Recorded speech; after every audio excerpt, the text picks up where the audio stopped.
Welcome to this week's edition of Black Authors Matter TV, where we interview the latest movers and shakers in the African American literary community. You'll meet some old friends, discover new ones, and stay abreast of the latest book developments around the country and even the world. So sit back and relax for the next 2 hours with Black Authors Matter TV co-hosts Gwen Richardson and Dr. Rhonda Lawson.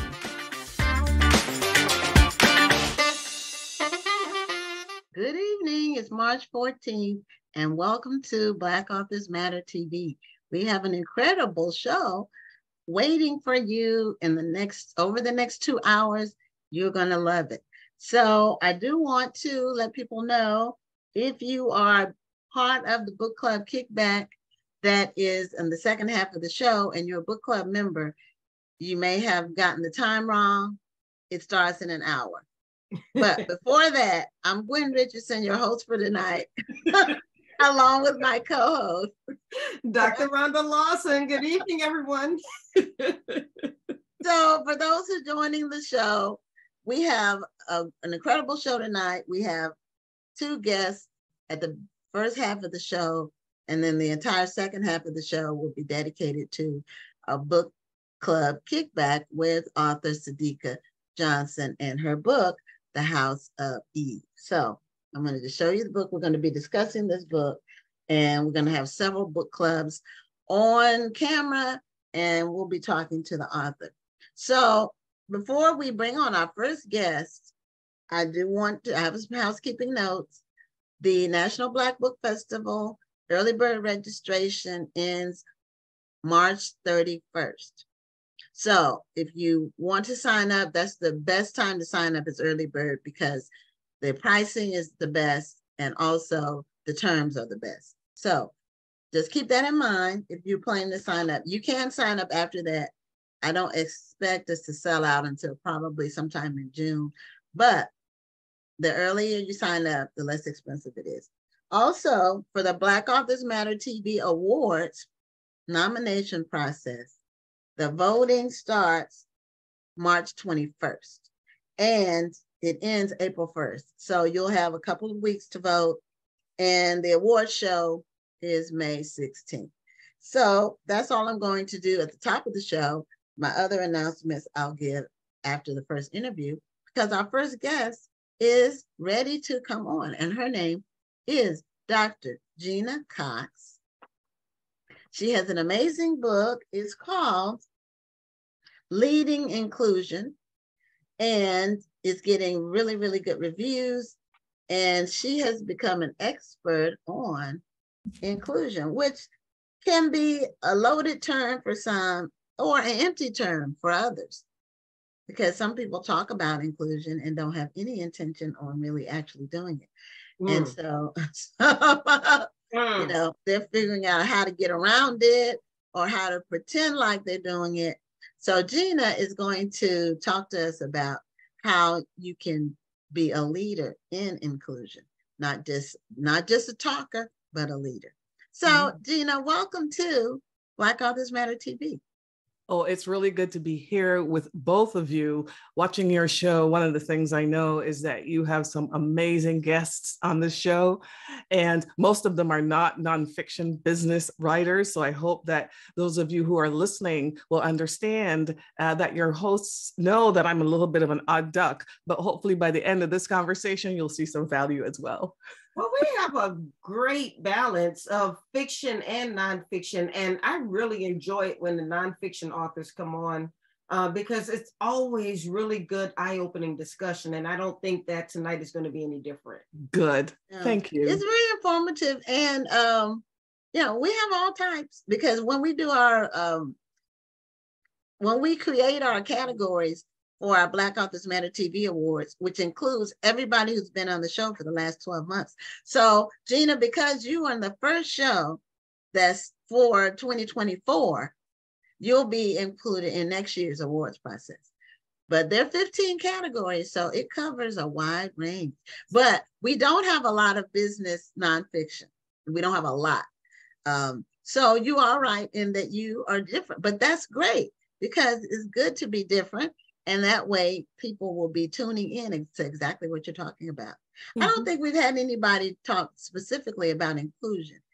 We've had different aspects of business, but we haven't had anybody whose book specifically focused on that. So tell us a little bit about your background and why you decided to write the book. Well, I am somebody who has lived in the United States for a long time, but I wasn't born here. And it's relevant to the conversation only because I came here when I was 20 years old. And when I came to the United States, I knew who I was. I knew what my parents and my friends and loved ones would say about me. And, go ahead, you're going to be excellent. And when I came to the United States, I always say it feels a little bit like if a veil was dropped in front of me, because what I discovered was that when I show up in spaces, there's something like an avatar of Black woman. Like there's not Gena, there's not Gwen, there's not Rhonda. There's this idea of who you are just because you show up. And I didn't know what that was because I had not grown up here, but I sure found out very quickly. I found out that there would be some very positive things about it that would have to do, for example, with the fact that people would say you're cool, and maybe there's something about the way you dress or the kind of music you like. But then there was this other side that was about not seeing me when I had something to say, or discounting my ideas, or basically just letting me know that I was not as important as I thought I was. I thought I was just equally, because I grew up in the Caribbean. So for many years, decades after that, I worked in corporate America. And the whole time I was a fake, a fraud, and a phony, because I knew that my experiences were mostly not positive, but I never talked about it. I was so busy trying to keep my head low, fit in, and do all that stuff. And then George Floyd was killed. Well, actually, Breonna Taylor was killed. And I felt like she could have been my daughter. And the way that I was feeling about that lasted, I was trying to figure out, how do I help? And then George Floyd was killed. And I was like, oh my gosh, this is insane. What can I do? So, the starting point for the book was simply that it was about time for me to take all of my training as an organizational psychologist and as an executive coach and as someone who had lived this journey, to really try to share with business leaders the fact that I could tell they don't know what our experience is. And as a result, they don't know what to do to make things better. That is so loaded. A few people who have been following the show for a while know that my dissertation was on the myth of the angry Black woman. And often I feel that we as Black women, we go into the corporate arena. I work for the federal government.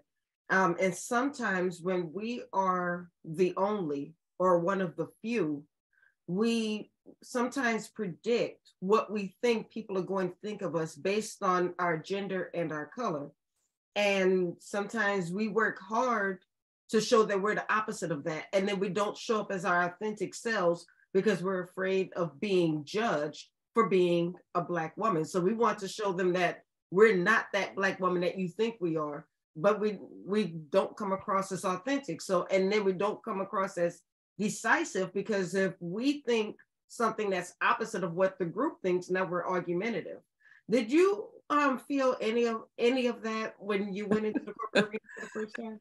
Oh, Dr. Lawson, all of the above and more, because at the same time I was trying to learn about America, I was trying to learn about the norms and stuff in business and so on. And what I quickly figured out was that sometimes it would be the whole idea, I could see the whole idea was basically that you should keep your mouth as quiet as possible and sort of just conform. And I think I told you already that, I know exactly how to do that. But then the other piece of this is you are not getting to be your best. Never mind being authentic. Right. You're just not getting to be your best, because there are things about me that are absolutely fantastic that have nothing to do with training or anything like that, just because of who I am, who Gena is, because there's only one of me on the planet. So yeah, I had a lot of these experiences where I had to figure out what should be the right thing for me to do. I could try to hide myself, or I could decide to do something. I mostly was kind of like one of these people who was kind of in the middle. I would say to people, oh, I can play this game. I know the game. I know the game. I know it. I can play this game. But the more you do that, the more I did that, the more I didn't. That's why I say the more I felt like a fake and a fraud and a phony. And so I gradually over time, figured out how I could just be me And at the same time, be successful in an environment where I felt that people were not judging the quality of my ideas. They were assuming negative things and not even wanting to give me a chance. That's deep. That's deep. How did you overcome that? I'll be honest with you. I don't know if overcome is even the right word. I think I approached it like a game. I approached it like, okay, well, if that's what the board looks like, these are the moves that I need to make. And I have mastered those moves. I knew how to go about the whole process of being, getting impact and influence and being visible and networking and climbing the ladder. I know how to do all of those things. But no matter how much you do of that, how well you do of that, the other thing that is really fascinating is as you do it and you on a personal level might feel like you're making progress, you look around, you see fewer and fewer people who look like you. So there's really very little satisfaction in that. And, you have these situations like we see on the news today where people are talking about the person who is our vice president, of the country, where it's pretty obvious that regardless of all your effort, you're still going to get that reaction where you're being second guessed all the time. So the only way to get through these kinds of situations is to really know yourself and have people around you who look like you and have people that you can really be honest and genuine with, even if sometimes you can't be, you can't tell everybody around you at work, what you're thinking. Yep. You still have to find people that you can support and who can, sort of support you.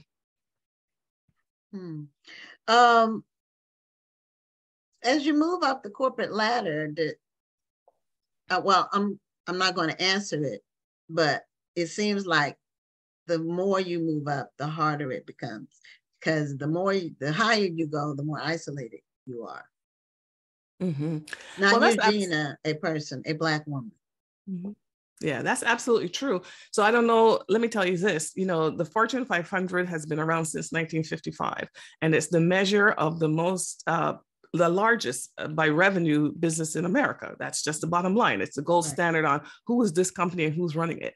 In the history of the Fortune 500, there's only ever been 3 Black women who have been CEOs of those companies. One of them, Ursula Burns, was from Xerox, and she was the CEO of Xerox from like 2009 to 2016. She was the first, and it took from then till after George Floyd was killed for the next 2 to be selected. The Thasunda Duckett and I can't even remember her last name at Walgreens booth. I hate to say that. But my point, we were going to talk about Rosalind Brewer. Yeah, Rosalind Brewer. Yes, Rosalind Brewer at Walgreens booth. That's what I'm talking about. So It was those 2. It's Rosalind Brewer and the Thasunda Brown Duckett, who went from JP Morgan Chase to TIAA. And both of them were appointed in 2020. What year is this? 2023? So 2021. My point is that, for all these years, people who look like me have not been considered to be the standard of business leadership. So it does get very difficult. You not only see very few people, but you ask yourself, you see people that you think should have these opportunities. And you say, well, why didn't she get that opportunity? Right. She has all these things that she's worked so hard. You see that over and over again. And one last thing I'll say about that is, this is an aspect, I tell people who look like me, who are younger and who are asking for advice, I said, you don't have to see somebody who looks like you to keep striving for whatever it is you want. In fact, if you wait to see somebody who looks like you will never probably see that person. So maybe you need to be it. Maybe you need to be the first and, make that difference. Wasn't there someone with the last name Fudge? She was not the CEO. Marsha. Was she the president, or was she was over a big company? I thought it was a Fortune 5. There have been other African-American female leaders, but African-American female leaders in a Fortune 500 company, there are very few. And only 3. And then in fact, in the whole history, if you take the women and the men together, it's fewer than 20 humans, Black humans. So it's a very small proportion. And why is that? And the only reason I'm mentioning the Fortune 500 is just to say that if you look at it in terms of, just what people say is the absolute top of where one could be, there should still, even if you just went by numbers, there should be way more than that. Oh, absolutely. I'm almost positive somebody named Fudge. She might have been a Fortune 1000. She No, might she have been was in an the second half. executive. She was absolutely an executive in American business. Yes. Okay, I thought so. And I thought she was like a CEO or president or something, but it still would just add one to the number. I mean, it doesn't change the dynamic of what you're talking about at all. I just remember her from a few, maybe a couple of 20 years ago, I want to say, during that time period. So as a psychologist, what do you do? Like, what do you do every day? What is your day like? So I'm an organizational psychologist. And so, when we go to graduate school, the first couple of years, all psychologists study the same thing about the human brain, all that. And then around the third year, we deviate. And clinical psychologists are, usually become therapists and counselors and have the couch. And organizational psychologists like myself, we study a lot of research methods and statistics, and we study human dynamics like power and communication in the workplace, all the things that happen, the culture and all of that. So what I do in my little business that I have is I primarily advise leaders to help make them more effective as individual leaders, but also to help them understand what it means to create a healthy culture so that everybody in that culture can thrive. And that's how I spend most of my time. And it's actually one of the reasons I wrote the book, is because I do have a lot of that experience from companies of all sizes that I thought would help make me a credible messenger, specifically about the inclusion message within all of that. Okay. Now, one of the dynamics of being a Black woman and then moving up to management and upper management and the executive levels is that the other people that you work around aren't used to taking instruction, orders, directives from a Black woman. And so a lot of times they'll even go behind you and ask someone else who they're used to being in charge, like a white guy, or they just may ignore you, or they might undermine you. And add Black men to that list. Well, yeah, people that you work around, whoever that is. Sometimes, unfortunately, it may be people who look like us that aren't used to that. And as an entrepreneur, not even in corporate, because I decided against corporate, in my 20s. I knew I didn't want to do that. But even as an entrepreneur, when you hire people, sometimes they don't take you as seriously as they would if you were white. That's just factual. I found sometimes with our people, sometimes, not all the time, but sometimes, they don't think they can be fired. I mean, they think you're playing. Some of them think it's a social thing, they feel like they can kind of talk to their mama or their auntie on the phone or their friends or whatever, and they don't take you as seriously. I know that what I see two things that I have personally experienced. One of them is that the first piece you were talking about how sometimes people that might report to you when you're the leader, when you don't look like them, they will want to disregard what you say and so on. I had a personal experience one time with someone who went beyond that and actually created a whole story about me and went to the head of HR and said, "This is what my boss, Gena Cox, is doing." And I, of course, didn't know any of this was going on. And that person, HR, called me in one day and showed me all these notes that this guy had taken, supposedly, as he had observed me. But obviously, everything he had on there was completely false. But the mere fact that he had written it was sufficient for this person to think, well, there must be, her whole wording was something like, well, there must have been something that you did that made him do this. And I said, yeah, there's something, but the something is that this person is not well. And instead of trying to figure out what you should do about me, where all I'm doing is trying to do my job, what you need to try to figure out is what is this person's agenda. They actually ended up firing him months later, but in the interim, I was under this big cloud of suspicion, but it taught me a whole lot about how that whole dynamic plays out, which is why one of the things I talk about in my book is what we always say. You don't have to like me, but you're going to sure respect me if I'm going to work with you in any capacity. And the sad part is that when you demand that respect, then you're looked at as being combative, yes, or rude or this or that or the other. And that's the sad part. And all we want to do is be respected just the same way as our white male counterparts are being respected. And we shouldn't have to ask for that. We shouldn't have to demand that. But unfortunately, that's what happens. Sometimes it does happen. But with regard to the young people who look like me, I would say that I see a variety of things. And as a group, I just advise young people, especially if they look like me, but this is for all young people, which is that, when you're young in the job or newer in a job, this is what you do not understand is how many eyes are on you from all kinds of angles.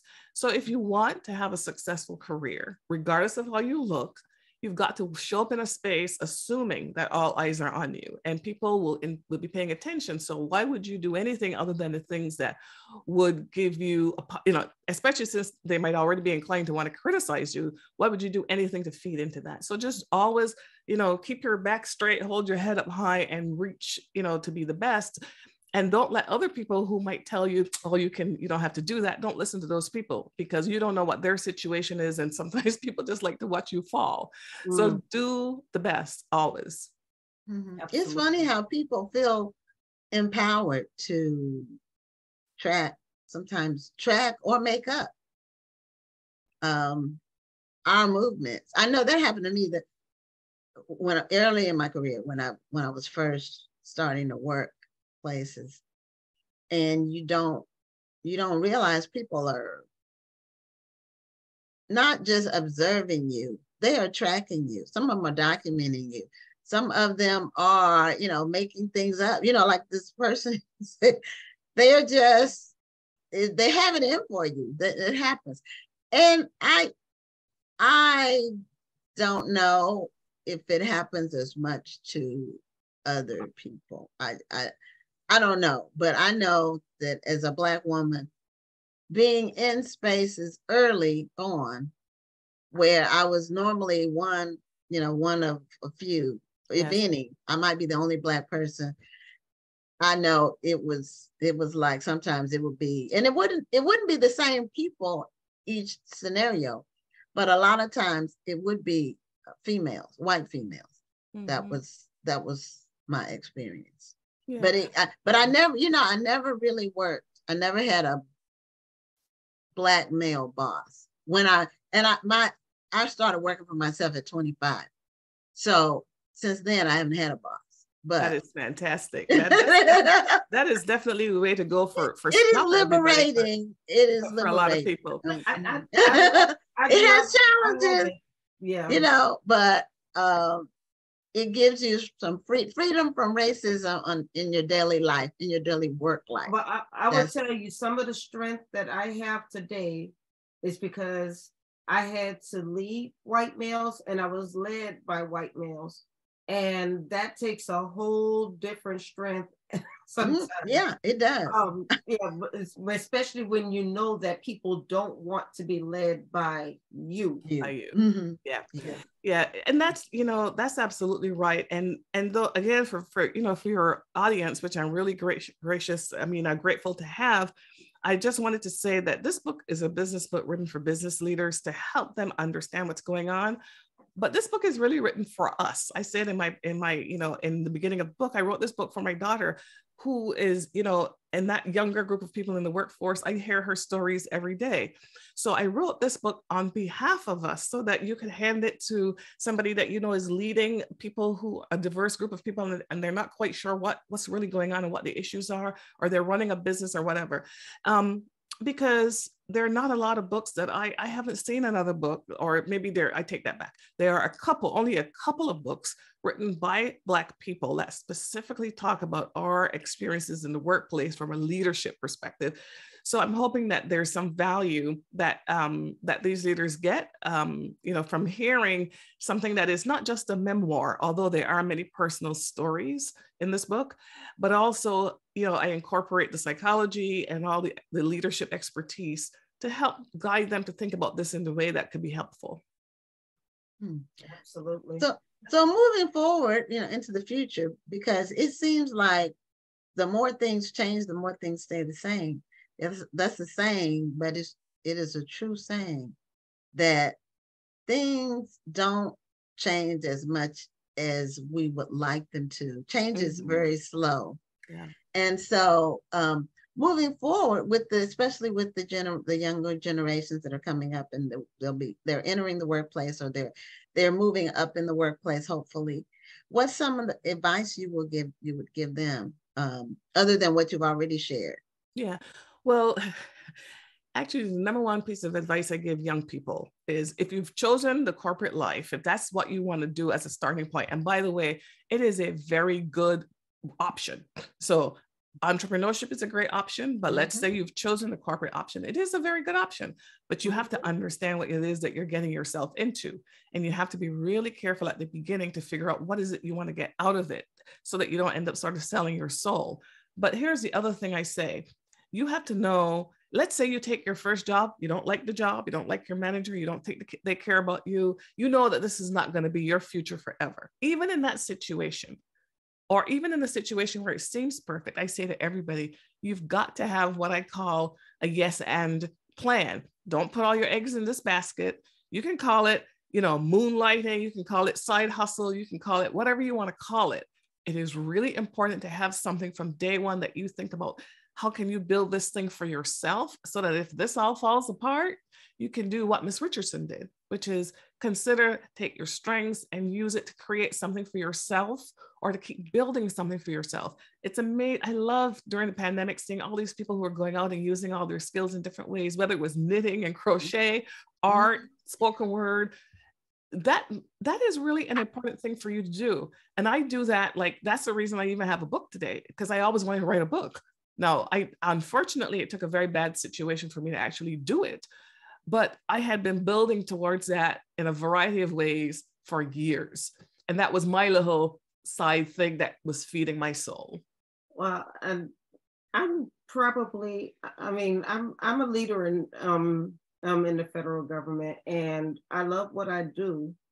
And because I love what I do, it reflects in the quality of work.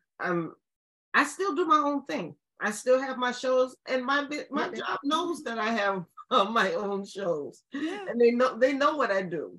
But the only reason I'm bringing this up is because I agree with everything that you're saying. I just don't want to see women give up on pursuing corporate jobs or federal government jobs. Because right now there's this big exodus where everybody's going to do their own thing, which is wonderful. We should do our own thing, but I don't want people to be afraid of going into the federal government or into the corporate world. Absolutely. Because we still need that inclusion. We still need to see that diversity and leadership there as well. Oh, I'm so glad you said that. And I hope everybody heard that the point I was making was that this other thing, do it in addition to this, because let me tell you, I didn't become an entrepreneur until in the sense that I'm doing it now until about 3 years ago. So what that tells you is that for all those years where I was not loving everything I was doing, I was letting this corporate job build my 401k for me, provide me with health insurance and a certain level of stability that you don't get in other environments. So I do not for 1 minute suggest that you not take a corporate job. I'm just saying, if you do, it is also, I think, a really good idea from day one to have something that you can use, even if your job is not perfect, this can be the thing that feeds your soul. Yes. Yeah. And for some people, it's as simple as church or a sorority or something in a community, but have something like that, because if you don't do that, that's when you'll become a basket case, the trauma. Yeah, you need to have that balance and something to, like you say, feed your soul. But, there's value in. My daughter's in corporate, and she doesn't want to be an entrepreneur because she saw how hard it was for me. And when you do it, it has to be a passion, because it's a different way of life, and you have to be committed to it, because it will be difficult sometimes. But to everything, every choice you make, there's positives and negatives. That's right. So you just have to decide which positive or negative thing you want to do, and then pursue it with excellence, whatever whatever you pursue it with excellence, because that will always benefit you. Well, Gena, we are at the end of our time. I do want to make sure people know how to get your book, and your book is behind you there. Yes. Yeah. But that's a bigger one. Good. Yeah. Okay. The book is called Leading, and no, I don't have light, but that's okay. This is more important. The book is called Leading Inclusion, and you can get it anywhere books are sold. And I really love talking to folks on, in particular, I primarily am on LinkedIn, because I know that there are other social channels. I do a little bit on Instagram. I'm just building that. But my primary communication channel is LinkedIn, and my name is GenaCox, and you can also find me at my website, genacox.com. Wonderful. We did put your website in the chat. So I hope everybody will click on that chat and support you, because this is a very important conversation to have. And I'm really glad that you tackled this topic in the way that you did. So thank you for that. Thank you so much for having me. And I really look forward to, hearing from some of your listeners. And it's been a pleasure to be on this show. Okay. Well, thank you so much. And continued success to you. Thank you so much. Okay. So before we bring on our second guest, I do want to, I had a couple of other notes.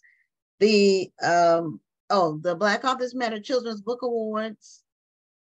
The process is ongoing. It closes June 5th. And the finalists will be announced on this show on August 8th.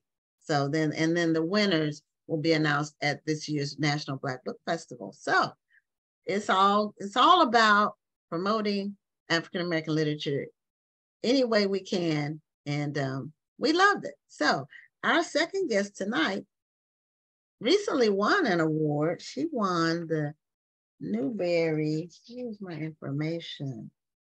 She won the John Newbery Medal, and she has a new book called Free Water. It is a children's book, and her name is Amina. I think it's pronounced Luqman-Dawson, but she will tell us if I mispronounce it or whatever. So, Amina, welcome to Black Authors Matter TV. Thank you so much for having me. It's great to be here. And you have a beautiful book cover behind you, beautiful. Free Water. Very lucky. Original art? It is original art by Cosby Cabrera, a fabulous artist out of New York City, out of Brooklyn. Oh, okay. It is beautiful. Beautiful. So tell us what prompted you or what motivated you to write this book. It's about escaped slaves, I believe. It's a historical adventure about escaped slaves. It is. I was prompted to write this book, one, because it was a wonderful bit of history, but also, two, because I have a son, and as many Black parents feel with their children, at some point we want to share the story of enslavement. We want to share it hopefully in a way that they can understand it, that it can connect with for them, and that they can find it valuable. And so I wanted to find a way to do that for my son. Oh, our children do motivate us to write books. They do. I mean, they do. And so I love the fact that, when we're not finding what we want to feed our children with, that we instead of just sitting around and being mad about it and complaining about it, we say we're going to just create this ourselves. And that's what you did. That was the idea, and I wasn't sure if I'd be able to at the very start, but I knew I wanted to give it a try, and it's a great inspiration when like you said, to have my son there and thinking about this would be so good for him, but not only good for him, but maybe good for so many others, and I like that. And I mean, the concept of maroons, I think, is just one that should be thought about more and could be shared a bit more as well. And so I was excited to do that. And the book has already won awards, the John Newbery Award, the Coretta Scott King Award. Yeah. Were you expecting all of this? I was wishing and dreaming and hoping for something like this, but I'll be honest, I too am wonderfully surprised by how well it's been both received and appreciated, and it's the best feeling in the world. Awesome. And so what is the free water? What is the message behind free water in terms of the name? Is that the name that you named it yourself? Is that your title? I did. Well, I'll tell you just a quick thing about about the book. So Free Water is the story of two enslaved children that escape, their brother and sister, right, Homer and Ada, and they escape. And in the meantime, they've had to leave their mother behind, sadly, and they escape deep into a swamp. And in that swamp, they discover the maroon community of Free Water. And that community, those are also self-emancipated peoples who found a way to live clandestinely deep in this swamp. And they do so through all sorts of ingenuity and all sorts of tactics that allow them to remain hidden and to survive. And so, of course, when Homer and Ada get there, they discover other people who have escaped enslavement like themselves, but also other children who have never known enslavement, who have been born right there in Free Water. And so then they learn what it means to be free. And so you imagine once you learn what it means to be free, you wanna do things with that information. And of course, their inclination is to go back and save their mom from enslavement. And they do that. And so there's an adventurous side to the book where you have great harrowing experiences that luckily have, well, I won't spoil it, but heroin. Yeah. I'm about to say, you about to tell us the whole story, girl. I will. Okay. So the name Free Water, I thought it was a wonderful way of thinking of this place that is in the middle of a swamp. And ironically, to me, you would think that a swamp would be connected to something quite not happy, not quite the creatures. I was thinking about snakes and alligators. Right. But the idea that these self-emancipated people found a way out of no way to survive and create freedom. I thought Free Water would be a wonderful name for it. And this book is inspired by some Maroons who escaped enslavement and found themselves deep in the Great Dismal Swamp. And so imagine that the concept of the Great Dismal Swamp turning on its head to make it into Free Water. I thought that was great. And I've been lucky in that when I named the book Free Water, no publisher, no editor has ever said that they wanted me to change it. That's a great thing. Mm-hmm. Yeah. And it's really one of those words that says a lot. Yeah. It encapsulates the concept of freedom, the fact that they were in a swamp. It just is a great title. Now, is this your first book? It is. It's my second book. Technically, I've written a nonfiction book, which is a pictorial history of the African-American history of a small town by the name of Petersburg, Virginia. And it's got a lovely, rich history of a free Black community during the time of antebellum, a rich history in the civil rights movement, all sorts of things. So I did that book. So this is my first work of fiction, first novel. But it's based on factual. It's based on a true bit of fact about in self-emancipated African Americans that found themselves deep in the wilderness. Okay. How was the process of not only doing research, but taking the research that you found and making it so it's digestible for younger people? That's a great question. I think I constantly erred on the side of making sure that this was a book that spoke to children, not at children, and making sure that I wasn't preaching history. I think that there is a time and there is a need to preach history and to have kids know the facts, know exactly what happened. But there's another time where kids need to, I think, and all of us, to be honest, need to be able to live in a space where we are able to use our imaginations and connect with these characters, connect with this time period in a way that goes beyond the knowing. It goes into the feeling of it. And I think when it comes to enslavement and this topic, that we would do much, there's much to be gained by creating a feeling in our hearts that can change, as opposed to always really kind of focusing on the knowing the information of it, which is very important, but equally important is that connection. So I'm always, as I wrote, I would love to include any fun facts, any ideas, any things that I would run across. But my goal and my mission was always story, and make the story move, make the story big, make the story complex, make the story someplace that kids would want to be and want to live in, and any reader, to be honest, would want to live in. What's the age target for your book? It starts at 10, but then it goes 10 and up. And because I'm a true believer that we all could use this bit of historical fiction in our lives to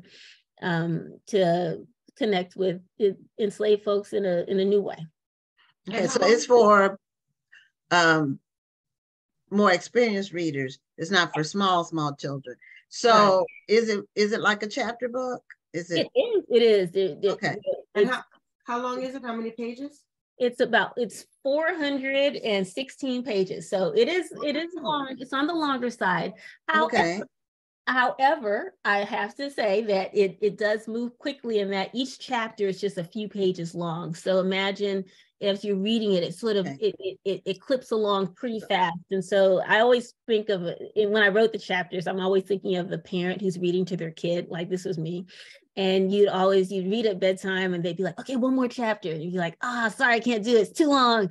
But it's one more chapter. It's just like 3 more pages more. Like, okay, cool. I can do another chapter. And so they're very sort of small bits that I always envisioned, hope that it would be parents with their children reading it, and a nighttime read, as well as an under the cover read for kids that would read on their own, older kids. It kind of reminds me of, and hear me out when I say it, but the Harry Potter, Lord of the Ring books, because those were meant to be young readers. Mm-hmm. And so many adults read them because the stories were so captivating. And those were longer books, but mm-hmm. kids were reading them because they were captivating. So I don't think that you should have shortened it or dumped it down per se, because you have an audience of young readers who are going to want to read these books. I appreciate your saying that. And that is exactly what I was thinking. Imagine when I was working on this book, my husband at the time was actually reading Harry Potter books to my son. He was going through the whole series, and my son would sit there captivated by these thick book. And so I'm like, well, if he can be captivated, and he was like 6 years old or something, he was pretty young. If he could be captivated for that amount of time with such a complex story, yeah. So I that is exactly, you nailed it. You nailed it. Well, I'm glad I did, because that's what I thought of when you said how long it was, and then when you were describing it, I was like, this is like those Harry Potter books, Lord of the Ring books that were young readers, but adults were reading them, and the kids were snatching them every time a new book was made. It was flew off the shelf, which leads me to my next question: is this going to be a series? Good question. I don't know. In a way, the next book, I am working on a next book, and it is it's following one of the characters in this book on their journey. And so it's not necessarily sequential, but it will sort of spin off, perhaps, at least this first book. But it doesn't have to be a series. I mean, you have that character. Yeah. And then you follow that character. It doesn't have to necessarily be a series, though. But yeah, I like that. Yeah, hopefully. It resonates with everyone. Yeah, one of the viewers said, what's her name? Melinda Henderson Wynn. She said her mother was born in Petersburg. And I grew up in Newport News, Virginia. And so I had some really close family friends that were from Petersburg. Their families were from Petersburg, like their grandparents and their parents grew up in Petersburg. So so I'm familiar a little bit with the history of it. But a lot of Virginia in general has a lot of history. It does. Because it was one of the first colonies, and it was the location where the first Africans were brought, even though they weren't slaves, they were indentured servants. But 1619, that was in Virginia. And, we took Virginia history. So every state has their own history I think I had Virginia history in 7th grade, but it gives you all of that background of the things that happen. And so Petersburg is, now they're Maroon, the organization or group of people that you said Maroon, those are real people. Well, it's based on the fact that from the time of the 1700s, straight up until the Civil War, African Americans who were enslaved did escape and find ways to find refuge in, excuse me, Oh, that's okay. in the Great Dismal Swamp. I'm sorry. The thing is, we don't know as much as we'd like to about them, but there are recordings of some of them having been there. And so, for example, at the time of the Civil War, a Union soldier reported how he was at the edge of the swamp, and out of the swamp comes a mother, a father, and there's 7 children, all African Americans and their kids who have never even seen a white person. And so they had found ways to live in the swamp without having been detected. And so, and there are places in this most inhospitable place, especially in the Great Dismal Swamp, where there are elevated bits of land throughout, and that is thought to have been places where African Americans would have lived. Professor Daniel Sayer, who is an archaeologist here at American University, not far from where I live, he's done archaeological studies finding remnants of people who have lived on those elevated lands. And so we are always making these sort of educated guesses as to how they lived and what strategies they used to live. And some of them I gathered from guesses that historians have made, and some of them I made up from my own imagination to create society. So it is a blend, but it is based on actual concepts that there were African Americans that did live deep within the swamp in clandestine ways for years. Okay, because I know there were a lot of small communities of escaped slaves where they created their own Black towns, especially after emancipation. Mm-hmm. But and a lot of them, they were all over the place, mm-hmm. And some of them still exist today.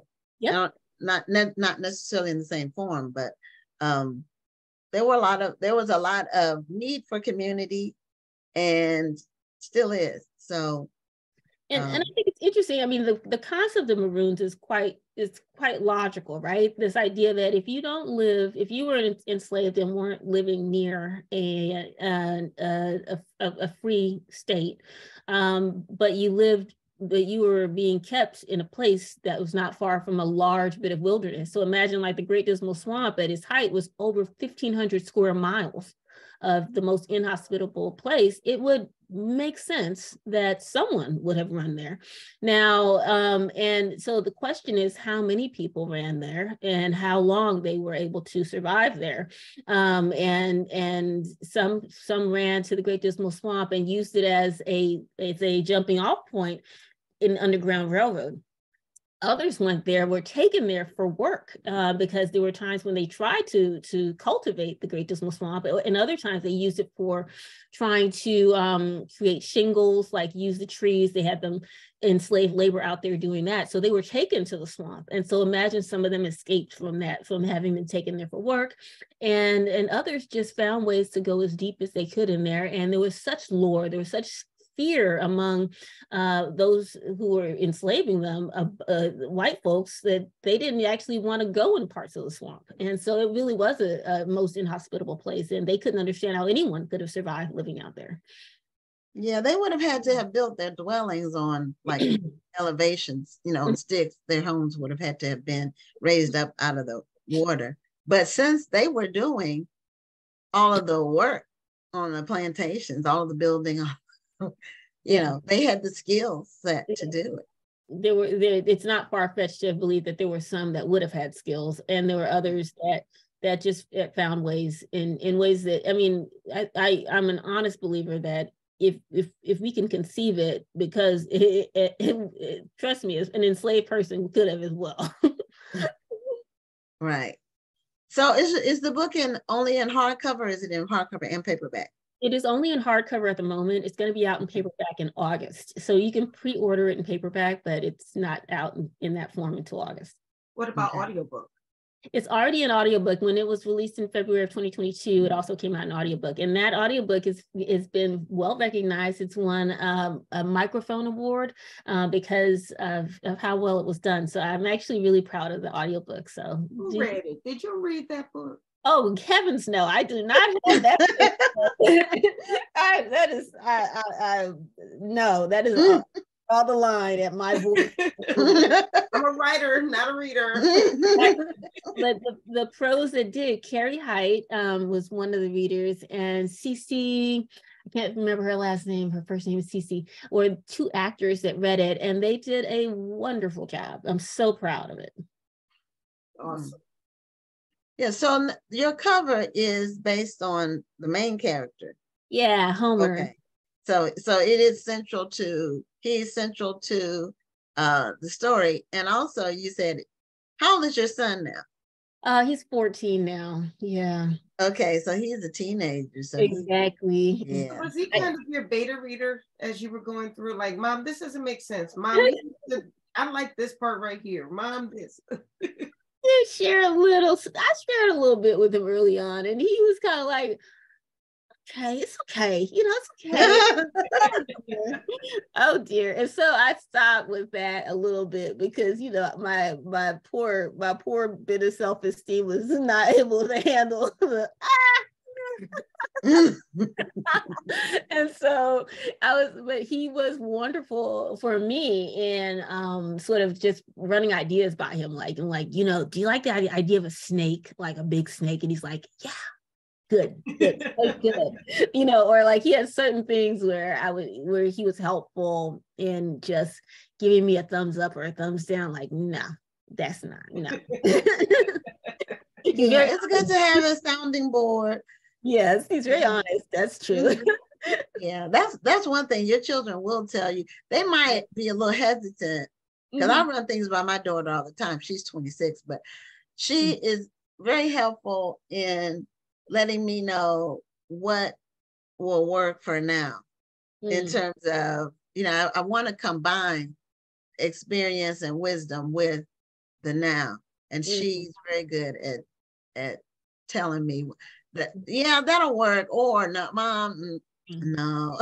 Keeping your finger on the pulse, keeping your finger, keep you honest. Right.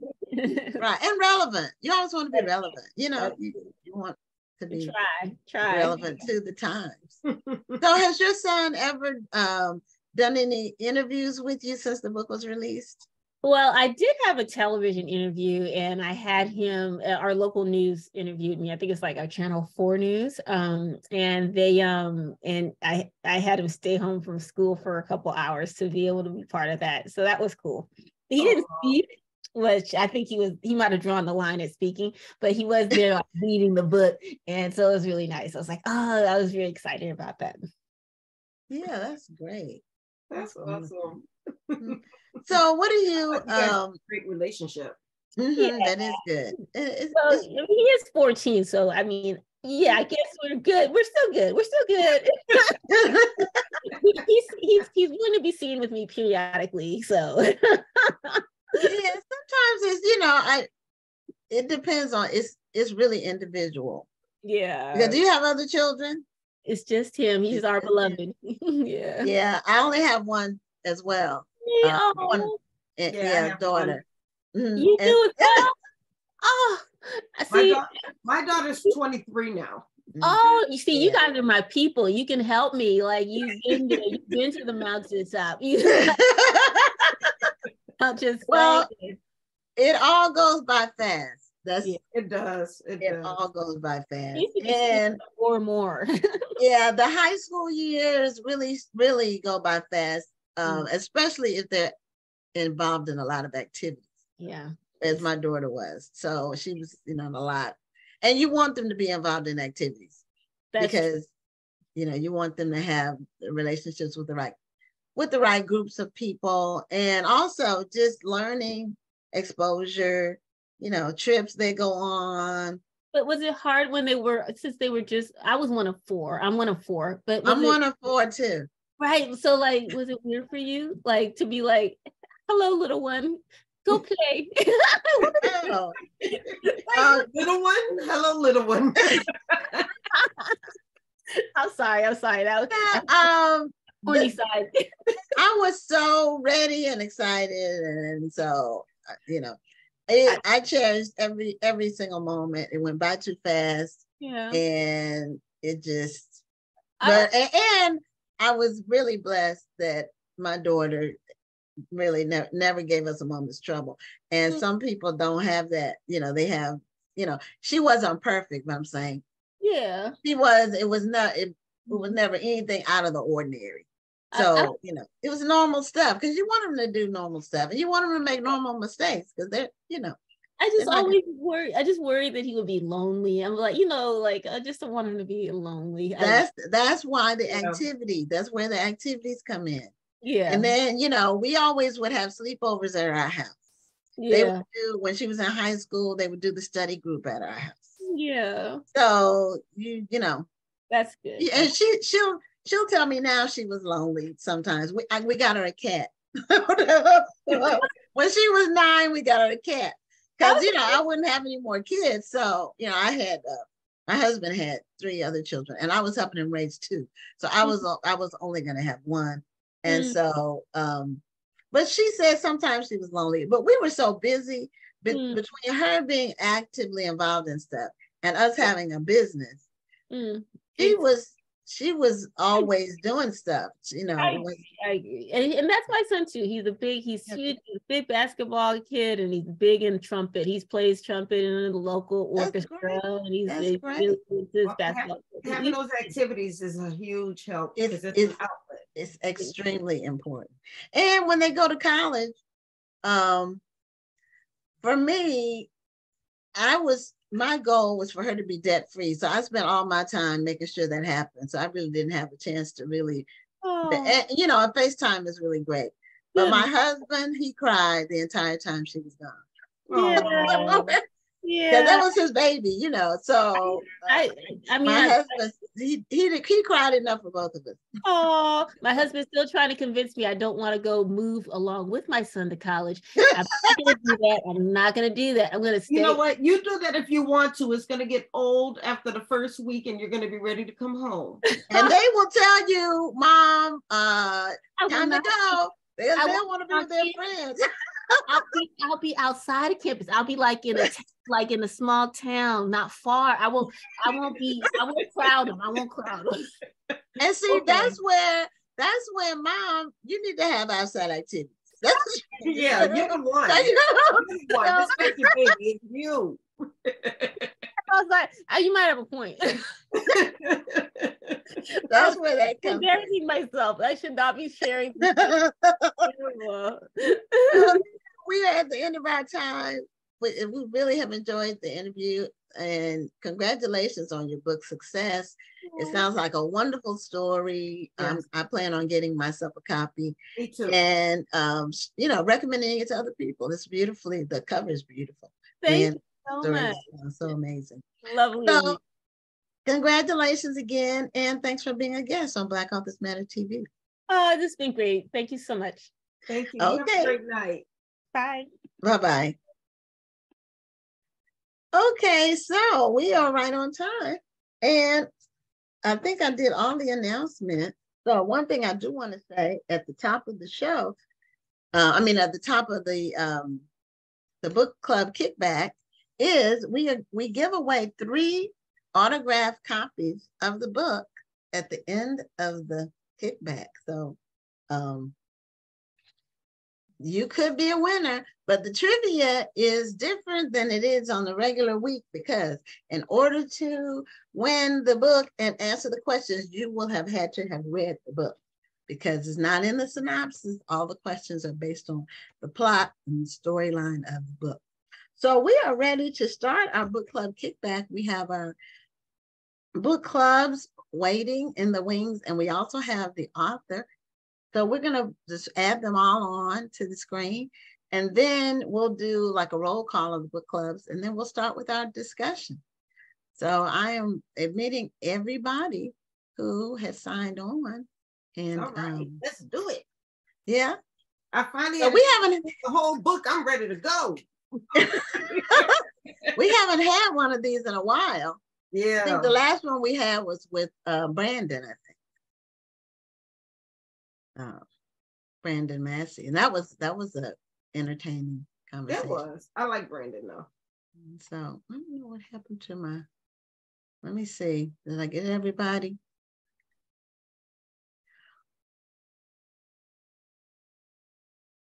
Okay, I'm waiting on the author to get her audio on.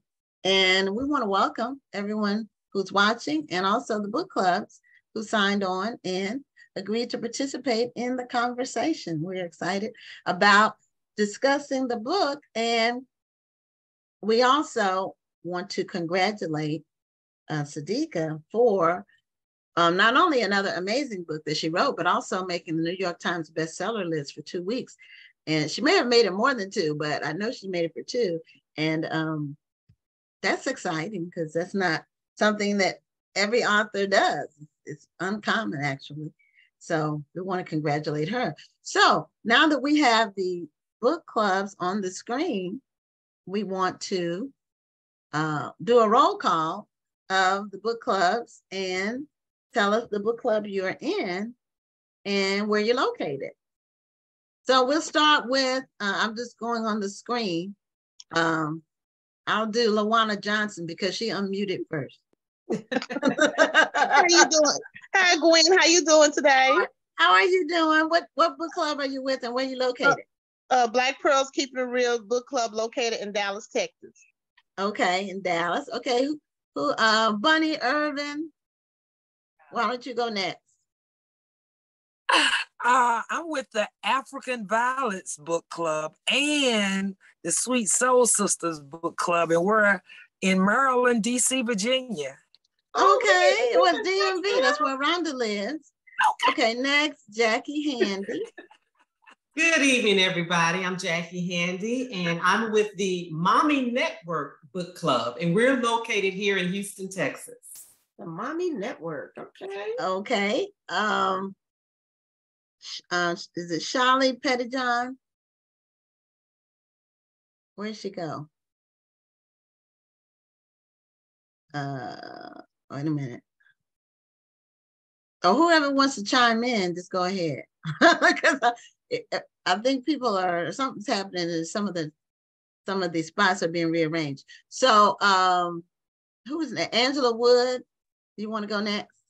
Okay, I'm Angela Wood. I am with the United Sisters Book Club, and I'm also a member of the Sweet Soul Sisters with Bunny in Washington, D.C., Maryland, and Virginia area. So we need to keep in touch too then. Yeah. Okay. Let's see. Deanne Carter, your face isn't on, but Hi there, this is Dion Carter. Okay. I am also with the Mommy Network Book Club in Houston, Texas. Okay. And I've known Dion for many years, since our children were small. Many years. Yeah, many years. So Eden was 24 yesterday. I saw that. I like the picture too. I was one of your likes. Okay, Faith Valentine. Hi. Hi, you're not on screen, but let us know which book club you're with and where you're located. Okay, hold on just a second. I'm sorry.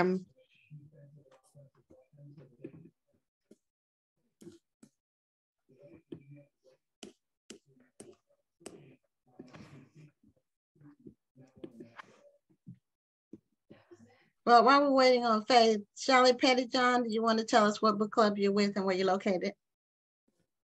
Hi, I'm in at the Kitchen Table Book Club, and we're I guess you could say Atlanta or Decatur, Georgia. Okay. And who else do we need to hear from? I think everybody except for Faith Valentine Melinda. Melinda, I don't know the last name, but Melinda, do you want to tell us the book club you're in and where you're located? Hi, I'm with the At the Kitchen Table Book Club. We're in 2 different states. We're in Georgia and in Florida. So Faith and Shalai are in the club with. Okay. I'm Okay. sorry about that. That's okay. You didn't know I was going to call you. So it was fine. So Faith, you're in which book club? I am at the Kitchen Table Book Club. That's actually, they are in, as Melinda said, they're in Atlanta, they're in Georgia, but I'm in South Florida. Okay. All right. So we have a good representation. Nobody on the West Coast tonight, but we have a good representation of people. So we're going to bring on, I see her face, but Sadeqa, we wanted to have you say hello, and we're ready to talk about the book, The House of Eve. Welcome. Hello. Thank you. Thank you so much for having me. It's such a pleasure to be here with you guys tonight. Yeah, and congratulations on your book success. Yes, absolutely. Thank you. Thank you. It's wonderful. It's I'm still so giddy. Yeah, well, I would be too. So a couple of things before we start talking about the book. I mentioned that it made the New York Times bestseller list. I saw that it was there for 2 weeks. Did it stay there for an additional week? 2 weeks. It was 2 weeks. 2 Well, weeks, congrats yes. on that. That is just amazing. Thank you. Also, Reese Witherspoon's book club picked the book. Now, how did that come about? So the publishing house, they normally will pitch a few different titles to the celebrity book club. So I know that they were actively pitching The House of Eve. And I got a call in late September from my editor, and she asked me if I could pop on a Zoom call. And so I said, of course, even though I was feeling like I didn't look like I wanted to meet anybody. I had on like a ratty t-shirt and my hair was all over my head, but I was like, all right, no problem, I'll jump on. And it was her and my agents and some sales reps from Simon & Schuster. And she said that that Reese Witherspoon's book club had selected The House of Eve, and the only caveat is they would need to move the book. It was originally a March 7th pub. So they would need to move it to March to February. Was I okay with that? And I was like, that's not a caveat. You can move the book and do whatever you need to do. Absolutely. Oh, okay. So that's why it ended up coming out in February instead of March. So it actually got on the market earlier, and during Black History Month, even though and it is a book one could read for Black history. Right. I mean, it's lots of history in there. Layers. Lots of layers. So, well, we can start our discussion now, and I want to throw out one of the questions, and then anybody else can chime in at any time. But this book, it seems like, based on what you did in The Yellow Wife, which I love The Yellow Wife. It's one of my favorites from last year. If not, it was in the top 3 of my books that I read. If not at the top, I hadn't really ordered them like that. But there's so much history in this book. What made you pick the storyline that you decided on for this book? Well, I was inspired by stories from my own family. I was thinking about my grandmother told me that she had been the black sheep of our family, and that she got pregnant with my mom at 14 and she had her at 15, and she was unmarried and she didn't have a husband in sight. And so in the early 1950s, there was a lot of shame around her being pregnant. And so they hid the pregnancy from everyone. My mom told me that she didn't know my grandmother was her mother until she was in the 3rd grade, because up until that point, she had been living with her grandmother and it was never openly discussed. And that sort of got me thinking about what types of options did my grandmother have as a Black woman in the early 1950s in North Philadelphia when she found herself pregnant and unmarried. What was available to her? And that sort of set me on this research journey where I discovered these maternity homes. Wow, that part was very, very deep to me. Because, we would hear the stories about families sending their pregnant daughter away. And, so there would be no shame on the family. But I always just thought about them sending the daughter away to a distant relative. I never thought about these maternity homes, and then how mean the nuns were to the young girls in the homes. Was that a part of your research too, the way they were treated in these homes? Oh, absolutely. I've read several accounts in the homes where secrecy was a big thing. And so the girls, they went by first names. In some homes, they had numbers. They didn't even go by names. Oftentimes, the girls were forced and coerced. They were called names, very much the way I described it in the book. If they changed their mind about giving up their baby, they were often told that they would be arrested, that they were psychotic, that they were unfit to raise a child, and all because they were pregnant outside of wedlock. And a lot of these homes were run by religious organizations, and they thought, or, they approached it as if they were doing God's will. Well, there was no love from that mother that ran that home from her. There wasn't any agape love or any kind that she expressed or showed. It was really just meanness. But that story about your grandmother or your mother not knowing that your grandmother was her mother till later, that's a common story in our community, especially in rural areas. I don't know, but in Philadelphia, I guess it was happening in the cities too, but that was a common story with young girls who got pregnant, as teenagers. And it was a way to protect both the mother and the child by still, raising them in the home and having the protection of the family. But that is a common theme. So anybody else can jump in anytime if you all have a comment or a question or anything else. We'll take over the whole hour. Yeah, we can. We can talk. Y'all know we talk every week. So we can talk the whole conversation if you all are shy, or because we do want the book clubs to participate.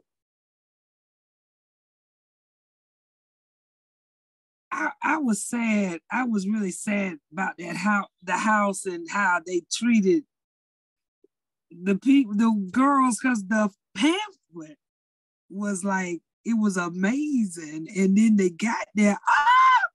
Oh my God. Okay. I would have ran away with Sister Girl and her baby. Yeah. Bubbles. Yeah, I would have left with her. When she said, I would have been, I'm going too. I would have had to, but then the book might have not turned out the way it did. So, okay. Because I'm waiting for part 2. Yeah, I feel like I'm trying very hard not to mention the ending, because there are a lot of people who were probably watching who haven't read the book. Oh, wow. Well, no, because we told people to read the book. So we can, if it's spoilers, if people don't want spoilers, then they maybe stop the audio or something like that, because they were supposed to read the book. That's why we're discussing it. And the people who are watching, and we're not going to tell every single detail. So this book has so many layers that it's not possible for us to, spoil the whole story for anybody. So it's a beautifully written book, and the research is amazing. The detail, down to the details about the hair, what they put in their hair, and the way they prepared the food. It was very meticulously written. I like the complications of the characters, because I didn't see any character as inherently or totally bad or totally good. Even the mothers, like the white mother who found out that her son had impregnated a Black girl. She could have been totally evil in that moment, but she kept her word, and she actually did her a favor. I mean, it was sad in the way that it happened, but the girl was able to get her education, and she may not have been able to get it otherwise. So I was actually surprised that she responded to that situation. Yes, it was in a way it was mean because of the way she talked to her, but at the same time, she's like, all right, I'm gonna do you a favor, but I need you to stay away from my son. And so I felt like that was a complicated moment because she felt that she was protecting her child, but at the same time, she was actually helping this girl. And I wonder, would she have become a doctor had that situation not have happened? So, I mean, I didn't hate her. I didn't hate her or love her in that moment. She did what she had to do. Right. I mean, that's what I'm saying. I try to put myself in that mother's in that mother's shoes. Yeah. It's hard to imagine how successful they would have been had they gotten together, Shimmy and Rose. Right. Ruby. Ruby. Yeah, Rose was the mother that I didn't like. Yeah, Ruby and Shimmy, that was like Romeo and Juliet almost. I mean, it was. They wouldn't have had much of a chance. The mother said, Shimmy is a fool. You're a smart girl. I mean, she basically, that thing wasn't gonna work. Right. I just don't think it was gonna work. Even if she'd kept the baby, then she would have had issues, and she probably would have started feeling towards the baby the way her mother felt towards her, Right. Right. So I did appreciate that. I didn't care for her mother, Ruby's mother, really. Anytime a woman puts a man over her child, and didn't even ask the baby any questions. She's just like, go, get away, get out. I loved her aunt. I did.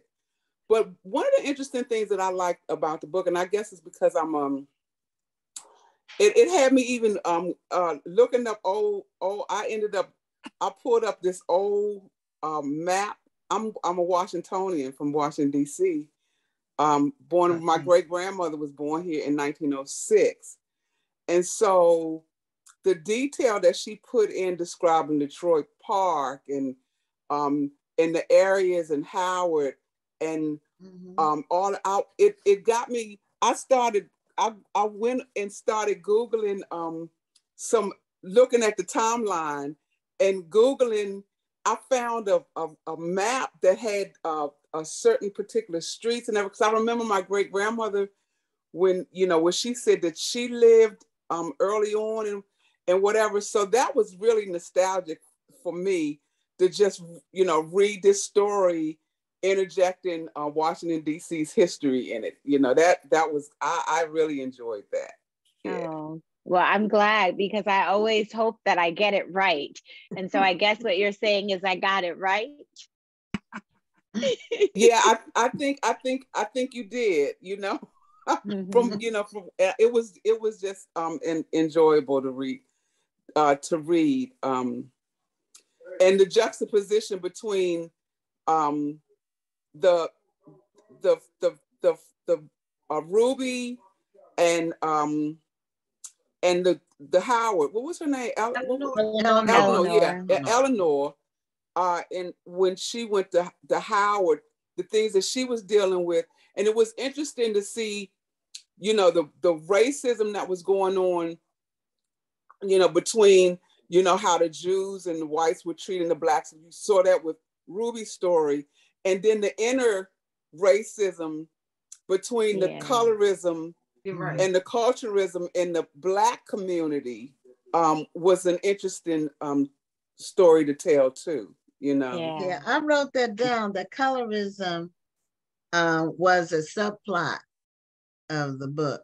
It was, it was real. It was a serious subplot because I know there are communities where there are families that the ones in our area used to be called Proctors, but the Proctor family, I don't know, but they would intermarry.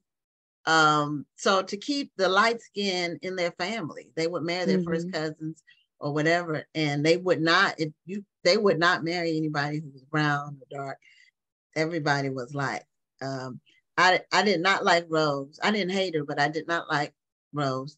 And I didn't like Shimmy's mom either. So the two mothers of the sons, the fathers, I didn't like that. They were so domineering and so mean and so dismissive and so possessive. They all of that. They was just I almost didn't blame the Shimmy's mother for being the way that she was. If you really look at it, her son wasn't all that bright. Her husband was a drunk. She had to be overbearing because she was the only one holding the family together. Yeah, but she didn't have to be so mean. Yeah, she was mean to Ruby. That's all I'm saying. It felt like she but it was well written because the whole interaction was jarring and well written, and it was impactful. Right. So, and you have to consider the time. I do. I still didn't like it. But whenever you can really dislike characters or really love characters, and you know that they're well written. It's well written. Yes. Right. Yeah. So one thing that stood out to me was on a range of about emotions. One thing I did really like was. Oh, who's talking? I hear two people talking. Yeah, I did too. Yeah, I was saying one thing that stuck out to me was that the aunt had the wherewithal to draw up a contract with Rose. And I guess since we talked about, Rose and her underlying rationale and whatnot, do you think she would have followed through on her promise had she not signed the contract? So I struggled a lot with Mrs. Shapiro and the promise and what she would do. And sometimes as an author, I have to look at it in three ways, like what I want to happen, what needs to happen so that the reader is satisfied with the story, and what actually would have happened. And so those are the three things that I'm often thinking about when I'm trying to tie up a book. So it was I went back and forth on would Sylvia Shapiro keep her word? Did the contract make her keep her word? Or, as a white Jewish woman, could she just have thrown up her hands and say, they're lying, I didn't do it, right. So it was definitely a lot of consideration on my part for that scene, for sure. Yeah. When that scene came up, I was in my mind, I said, okay, how is she going to make sure that she doesn't renege on her promise? And then you wrote that the aunt said about the contract. So I already had that in my mind that she wouldn't, she would just deny it, because back then Black people really couldn't challenge you in court. You couldn't really do. Now with the contract, you had a better chance. Even with the contract, she could have denied the contract. I mean, she could have. Right. So, but you had at least something, as opposed to nothing. So, I'm glad that ended up happening.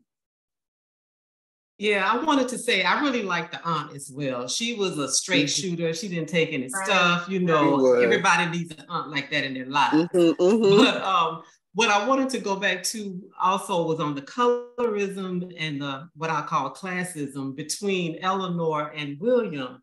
Even though now they have a child, and who knows, eventually people may figure out how they got the child. But do you think Eleanor would ever truly be happy and content in that relationship and in that family? Would they ever truly embrace her, and would she ever really let her guard down and be happy? Anybody? Probably not all the way. Probably not, yeah. Not all the way, She's always going to be like an outsider.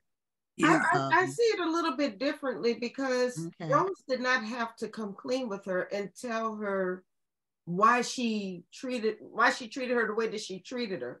I think for a while there is going to be some distrust. Mm-hmm. But I think that because Rose was truthful with her and didn't have to be, and that she even went home and said, told her son, go get your wife, that showed her that she meant that she is making amends. Right. I think, I believe that with the olive branch, when she drove out to Ohio to her, when she drove out to Ohio to her, I think that was her like extending the olive branch and trying to show her that, yeah, you weren't my bestest first choice, but you know, my son loves you. You know, and so we're gonna make it work. I don't want him to be unhappy. And so I think that she had some acceptance to that. I do believe that probably there was going to always be some point of contention. You're not going to get past that. But I do think that helped. I think that helped. Mm-hmm. Mm-hmm. Yeah, but I don't think she would ever be like 100% all in. That's what I mean. I don't think so either. But I also think that a part of her would be feeling, you know, because she feels like she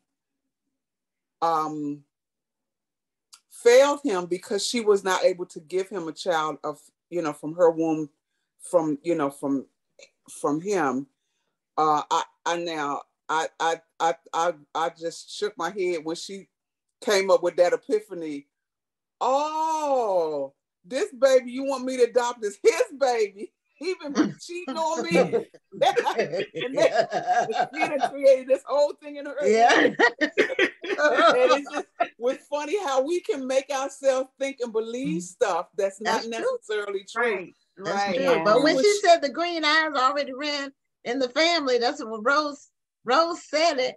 So then that planted the seed. And that's why I think she'll always be second guessing herself and second guessing the situation. She probably would be second guessing herself, but she should have thought about it. Rose is always a person who keeps up appearances. And when Rose made that statement, I didn't see it as, oh, this is really my son's child. I saw it as she's trying to practice. To make right. Right. Yeah. I saw it that way too. That's what I thought. Eleanor, so she's just working that thing out so she can feel. Yeah. Right. Yeah. I will say this is that I really love a disturbing dinner table scene. I feel like I've done that in about 2 or 3 of my novels where table something sort of blows up, you know, in my 3rd novel. And then there was me, you know, there was a infamous dinner scene where a gun shows up, and then in Yellow Wife there was the dinner scene when all the yellow wives and the husbands got together, and that was a thing. And so I do love a disturbing dinner party scene. Every book in my novel is going to have a disturbing dinner scene because I'm here for it. Yeah, I think it's great. You know, Tyler Perry, that's the best scene in Why Did I Get Married? When they were at that dinner table. So a dinner table scene. Yeah, or The Color Purple. Remember, a lot of stuff can come out over food. Yep. Oh my goodness. And there was a nod to the Yellow Wife because Rose's family was Rose, they were descendants of the girls that made it out, and one of them passed and the other one chose not to. So that was, you know, that was kind of cool, you know, that she gave a little nod to the Yellow Wife. The Yellow Wife. I thought that was great because Phoebe, the name Phoebe, we talked about that when you were on the show with the Yellow Wife, where you got the name, the different spelling of Phoebe from. So when I saw that, I said, okay, she put the Yellow Wife in here. Right. So I thought that would just be, you know, I do like to somehow connect books where I can. And I know that you guys are still thinking about characters from past books. So I know that's a nice, satisfying way to sort of reconnect with them, even if it's just briefly. You get that little glimpse of them in the next book. Right. Yeah, I thought that was great. Now I'm assuming that they induced Ruby's labor. I'm thinking early. Yeah, they did. You know, so that they can get that baby on the same time frame. Right. Because it went from a boy to a girl. Right. And I'm like, how you make a mistake like that? That's the first thing you look at when a baby's born. But I was wondering how she was going to pull that off. Well, no, the mistake, because her mama dreamed it was a girl. Right. Well, no, the mistake, it was no mistake. The plan was that it was going to be Loretta's baby. Right. I know. And so Loretta's baby was a boy. Yeah. Right. The mother said it was a mistake, or she must have misspoke or something to that effect. Yeah, so, it was going to be Loretta's baby, but her baby wound up having a blind eye. Ptosis. What do you call it? Yeah. Ptosis. Ptosis. Yeah, it was called ptosis. Mm-hmm. Yeah, and so. But I guess that you couldn't have any imperfections. Yeah, right. That was disturbing too. You know, that was pretty disturbing too. And then it would end up in an orphanage and never be adopted. Why not let them take the baby home instead of sending it to an orphanage? Or the girl's family wanted it, right? Wanted the baby. Right. So I mean, just terrible. Oh my goodness. Yeah. That ain't godly. Now I tell you, I like William, and I felt like Eleanor was getting on my nerves because you know, because of her insecurity, she became accusatory towards him and everything, and he was always like there for her on point. She was the one who had been lying to him, right? You know, he forgave her for that. You know, I was like, I mean, and then I thought, Lord, please don't let that girl get in no trouble with the workman that's fixing the bathroom. Yes. Oh my God. The avocado with Mr. Bernie. Mr. Bernie. Yeah. I was like, oh my God. If she do that, I am done with her. Done. William was always gone. Oh my God. He could build stuff. Yeah, but Greta was always hanging around. I didn't like her either because she was always hanging around.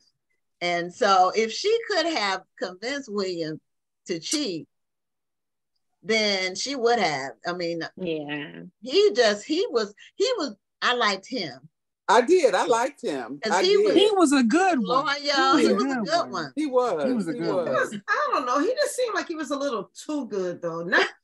I mean, book-wise, I didn't want him to be a cheater or anything like that. But I just felt like even when he was angry, he got over his anger so quickly. I just wanted him to have an attitude for a little while, you know?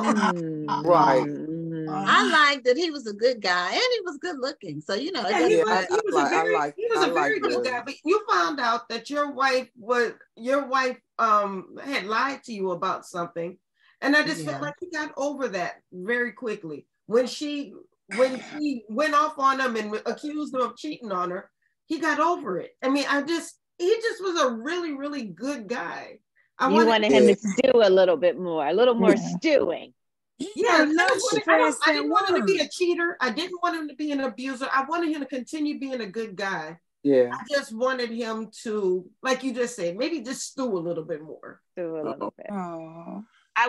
She didn't tell my next pregnancy, but she probably was thinking it wasn't going to be a factor. You know, I was like, did she lie to him? I don't remember her lying. She just didn't tell him. I guess she lied by omission. But she did lie. He asked her when they first had relations. He said, "Have you ever done this before?" She said, "No." I don't remember him asking. No, she didn't say no. She didn't say no. What page was that on? No, she didn't say no. She didn't answer. Say no. I thought she told him no. Say no. No, she never answered. She never answered. Oh, I didn't. I thought she said no. No, it was in the throes and the heat of the passion, you know. So she never answered. Oh, okay. Okay, because I don't remember her answering. I answered it. I did. I answered. I'm going in here looking. I'm looking through my book. But I had a question. Was it Inez? No. Yeah, Inez. Is that the name of the mother? Yes, That's I know. so cold. I didn't know. When was she pregnant? I missed it. Did I read over it? I They missed was her being pregnant at the same time. They were pregnant at the same time. I missed it. Yeah. I don't know. I Oh must my have maybe I, goodness. sometimes I'll be reading a book and I fall asleep, and then the book will just drop on and maybe I missed my. You know what, Gwen? You're not alone. I was kind of shocked too when I found when she had that baby. I missed it too. I don't remember.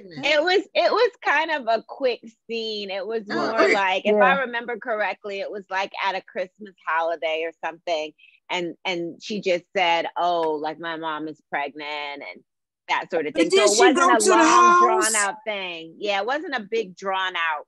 Okay, I normally wouldn't have missed it. That was sort of detail. Quick. No, didn't she go to the house and she was standing there and the mama was pregnant? And she was fixing chili. She was making chili. Yeah, and they was pregnant went to at the same time. Right. Yeah, I missed it.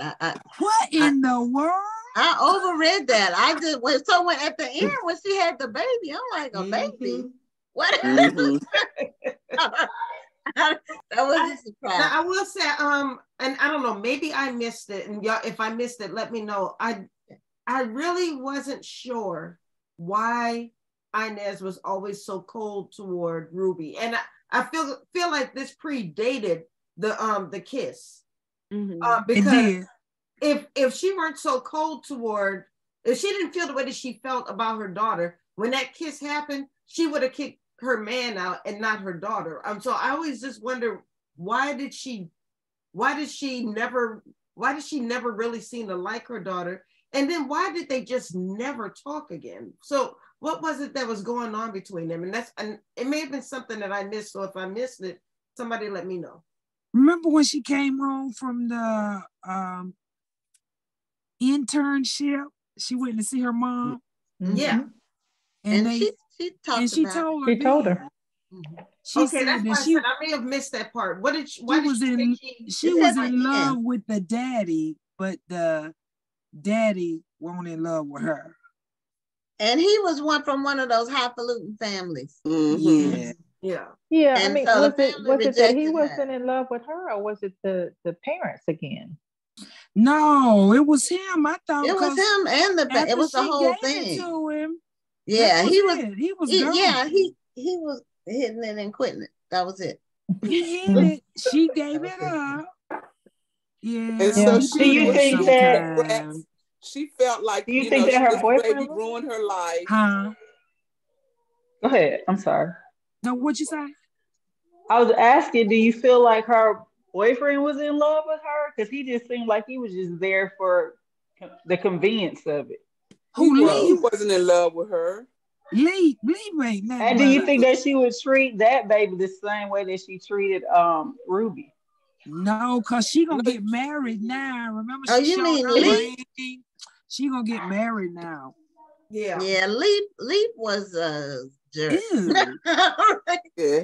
why is it that it's always the responsibility of the child? I mean, of course, we teach our daughters, hey, you always should cover up and stuff, but isn't that kind of one-sided? Should we be talking about the men that are looking at these younger ladies? Nobody ever talks about that. But I think the men shouldn't be looking at the girls like that. Right. But at the same time, I mean, I live in a house with two men, my boyfriend and my son.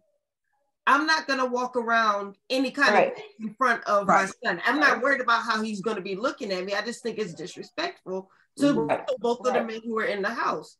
And I tell my daughter when before my daughter moved to Florida, the same way, walk around a certain way. It's not that I think that, I very much trust my man, but it doesn't mean that we should disrespect anybody in the household by just walking around uncovered or any type of way. Right.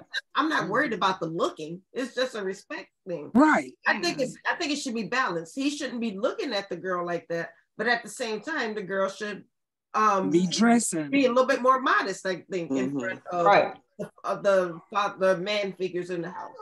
Yeah, but Leap was horrible. Yeah, he was a pig. I don't care how he would have looked. He would have been that way. Yeah, because anytime you You tell your whoever paramours, your girlfriend's daughter to kiss you on the face, and then you turn and try to give her some tongue and mouth. all of that. That's just nasty.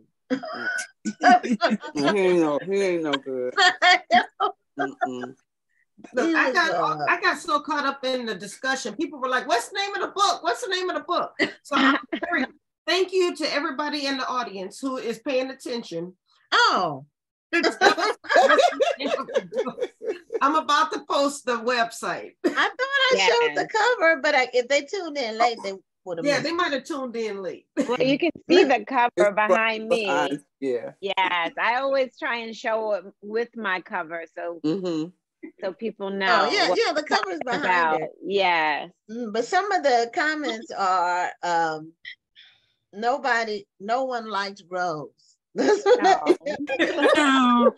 like her in the end. When she came with her fur coat on, her fur hat, her fur gloves, everything, and gave the bracelet. But she's another complicated character, I think. Yes, she is. Because we all want what we feel is the best for our kids. Right. And when she first looked at Eleanor, she saw her as a poor girl who was not going to take her son where she felt like he should be. Right. And so I understand the prejudgment. Now the continued judgment. Hello. Yeah, that's something a little bit different. Yeah.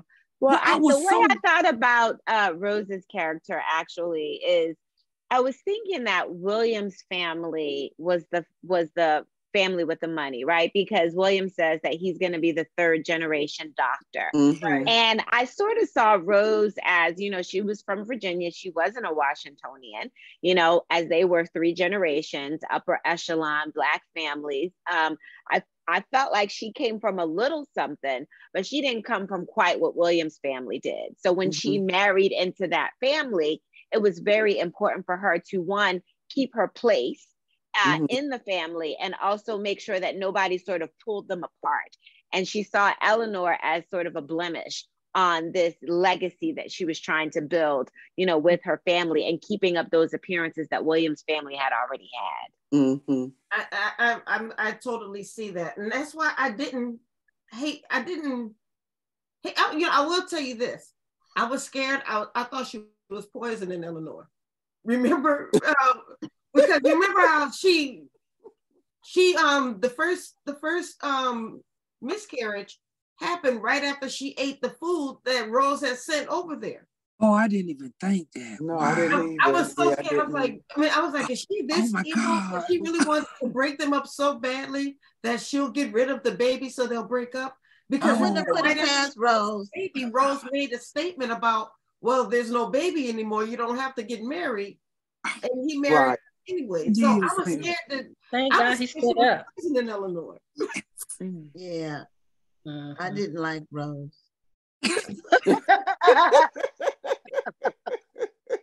Well, I'm glad William stood up and was explaining that he was in love and he was going to do it anyway. He did. Yeah. I like William. He did have some backbone. I love William. Yes. He was a good guy in there. Yeah. Now I have questions about the cover.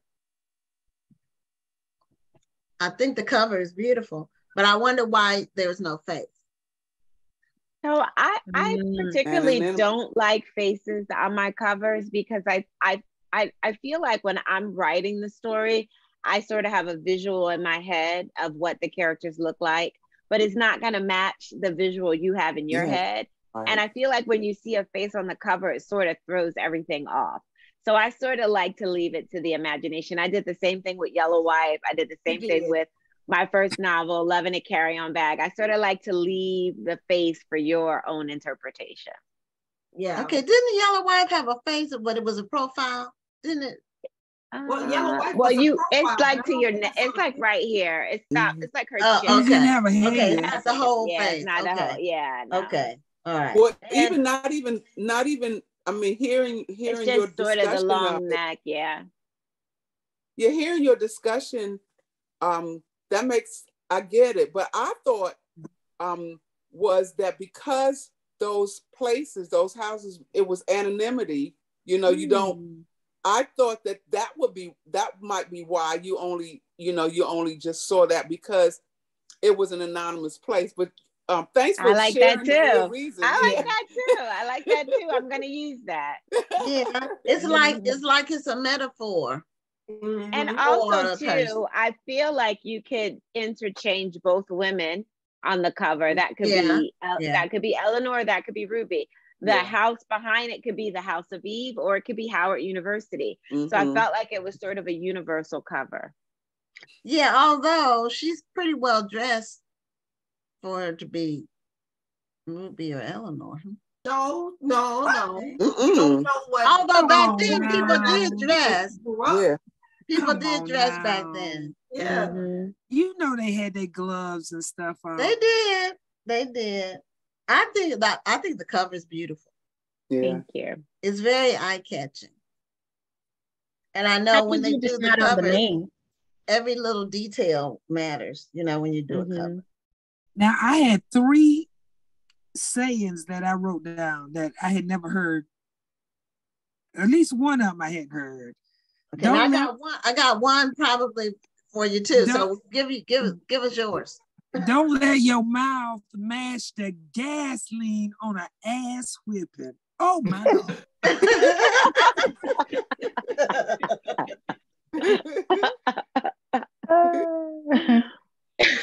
Okay, what's the other one? What are the other ones? Okay, the other one, you done pulled a seat up to a game that your ass can't win. Oh, you gotta see. You gotta see. Now the other one I've heard, early was on time was late, and late was unacceptable. Yeah, I've heard that one. I've heard that too. Military, Rhonda, like the people that told me that they were in the military, and that's where they heard it. The people who told me that. So this one wasn't a phrase. It was just a word, because I read a lot, so it's not common that I encounter a word I don't know. And this is a small word, and I looked it up because I said, is this a real word or is it a made up word? It's futzing. Futzing. I've never seen that word. And I looked it up, and the dictionary on my phone said it wasn't a word. So I had to go online to Google's dictionary. I said, I might have to pull out my paper, my unabridged. But it did have it on the Google dictionary online. But on my phone dictionary, the app didn't have it. So I'm still accurate. I'm still batting 1,000 on my accuracy. I'm glad to hear that. But I learned a new word. And we were talking about that last week, Rhonda. I started to post it and tag you and Brian, because we were talking last week about reading books and learning new words. And so that was a good one. I mean, that one, now, is that a word you knew, or is that a word you already knew? Or how when you're writing, you will find words because you're writing and you're looking for other words to use instead of using the same words over and over. You know what I'm saying? Yeah, no, I do know what you're saying. Yeah. I don't remember where I got it from, but it wasn't something that I've heard it before. So it could have just sort of, sometimes words just sort of make their way into my consciousness, and then they end up in the book. And then sometimes I look up words to make it fresh. Okay, that was the new one. So, and that was a small word, but I had never seen it before. So I had a question about Shimmy. And what was your basis for Shimmy's character? And I was kind of like, so is he like a microcosm of all good-hearted white people that think, oh, everything's going to be fine, it's great? And it's like, no, you just don't get it. You don't get it. Shimmy was getting on my nerves with that. I don't think she knows. I'm like, that girl can get home fooling with you. Right. Basically. Basically. Shimmy, actually, when I was thinking about my own family history, So the reason why my grandparents did not get married was because my grandfather was very light-skinned and my grandmother was mahogany brown. They were from different sections of North Philadelphia. And so like oil and water, they were not intended to mix in the Black community. And so when I was thinking about writing that, I was talking to my daughters. I write during the day and then I'll pick them up from school. And so we're sort of, the story's still going through my head. And so sometimes I'm telling them and asking them and sort of working things out. And my daughter says, no, Mom, don't make them light skinned. She was like, make them Italian, up the ante a little bit. Mm-hmm. And then when I thought about the layout of Philadelphia, I was already committed to North Philadelphia. And I knew that Italians and Blacks lived in South Philadelphia. So when I realized that it was Jews and Blacks that lived very close proximities in North Philadelphia, I thought, oh, he needs to be Jewish. And so that was sort of the beginning of the research of like what their lives were like and how did they intersect. And then I just created the characters from there. How old is your daughter? She's 17 now, but she was probably about 15 when she made that suggestion. All right. It certainly added a layer to the story. Well, this has been a great discussion. I want to give us enough time to do the trivia so we can give away the 3 autographed copies. I forgot about the trivia. Let's House of So, the first question and the trivia, anyone can win. You can be in a book club on the screen, or you can be one of the viewers watching online. So the first question is, what was the name of the sorority? And you don't speak it aloud, you have to type it. So let me open the chat. Okay. And you have to do the whole name. What was the name of the sorority at Howard University that Eleanor wanted to join? You have to do the whole name. The first one who does it's not typing wins the book. Okay. So somebody did ABC, but they have to do Alpha Beta Chi. And Melinda, I think Melinda got that one first. I know how to type. Melinda did it. Okay. Congratulations, Melinda. Okay, so Melinda, since you haven't won a book on the show before, you'll need to DM us your full name and mailing address so we can mail you. But I'm gonna write down Melinda. Congratulations, Melinda. Let me go back to the chat. Let me go back to the chat so I can write my Okay, all right, next one, because we got 2 more to give away. Okay, the next question. Ruby's boyfriend, Shimmy, was going to college so he could enter what profession? Oh no, I spelled it wrong. Okay, what's that, Shali? Shali. She got it. Okay. Oh, blasted. Well, I'm sorry. Wait a minute. It scrolled up too fast. Well, I was looking at it when it popped up. Shali, even though I didn't spell it right. I'm sorry. You didn't get the whole word, but okay. It's close enough. Mm-hmm. So Shali, if I didn't get it right, it's okay. I'm sorry. No, it's okay, girl. Go ahead. It's okay. You got it. Okay. You'll need to wait. Let me get back to chat. Wait, let me get back to chat. Okay. Okay. So Okay. Shali, you'll need to. The answer is accountant. And the first answer was Alpha Beta Chi. So I didn't say that. So that was the first answer. And so the next question. The final question. So Shali, DM us your full name. Well, we got your name and your mailing address. Okay, the final question. Ready? Okay. The girls at the House of Magdalene had a pet name for this home for unwed mothers. What was the pet name? Oh my God, I know what it is. Oh, I know what it is. I know what it is too. I know what it is too, but I'm looking at the answer. I don't know what it is. And it was mentioned several times. You know, when I came up with the question, it was only mentioned once. but then she mentioned it 3 or 4 times. So later on. Bernita said baby mamas. No, Lydia said the greenhouse. No, that's not Bunny it. said Petworth. No. It's not Petworth. It's a name that's okay. I'm gonna give y'all a sub clue. It's a name that could be associated with Christmas. Santa's elves? I don't know the answer. I thought everybody, once she mentioned it 3 or 4 times, I thought everybody would get it. And wait a minute. If y'all didn't know the lady was pregnant, I cannot remember that name. Wait a minute. They only mentioned it once. The pet name was mentioned at least 3 times, possibly 4. I don't know. I think maybe 4. Yeah, I think so.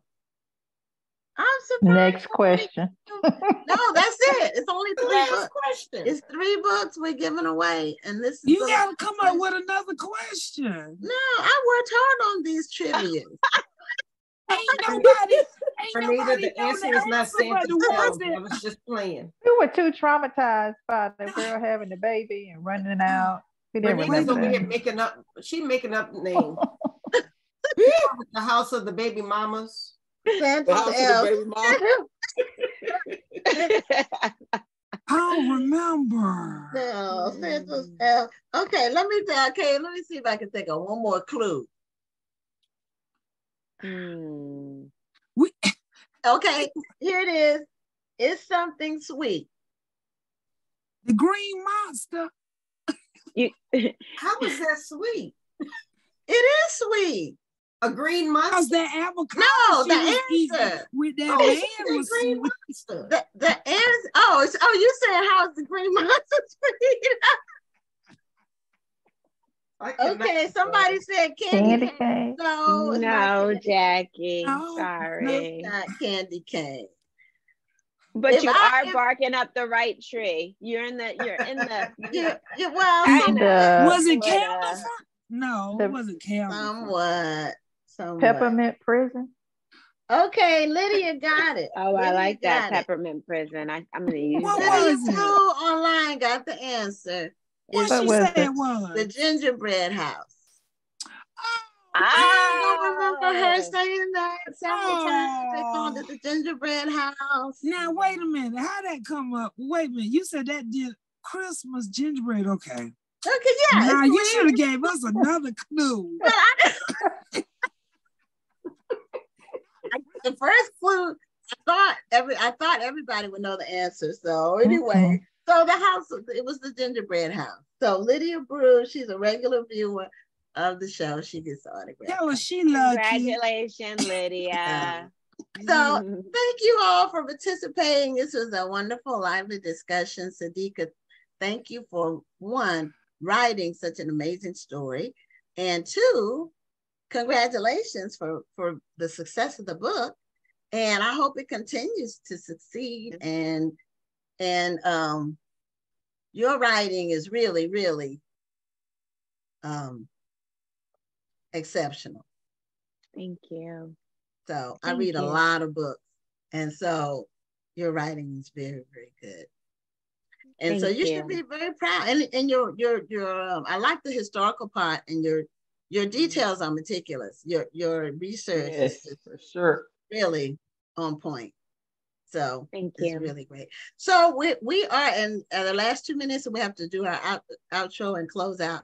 So thank you all the book clubs represented.